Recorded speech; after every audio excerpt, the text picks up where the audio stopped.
What's up guys? In today's tech tip, I'll be showing you how to charge your Galaxy Z Flip 4 wirelessly.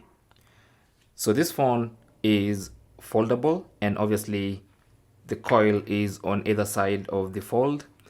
So it's important to know which side the coil is so you can make sure you wirelessly charge this phone properly.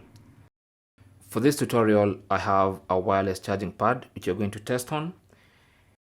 And the charging coil for this phone is at the back or the lower half of the phone.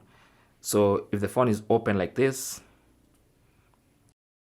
then to charge it wirelessly, make sure you align the bottom half of the phone with the wireless charging pad, like that. Because if you place the middle of the phone, it's not going to charge because the coil is at the bottom half of the screen.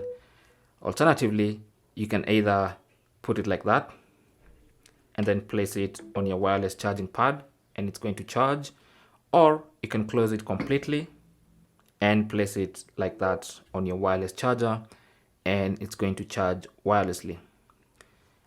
And that's it. That's how to wirelessly charge your Galaxy Z Flip 4 properly. Thanks for watching.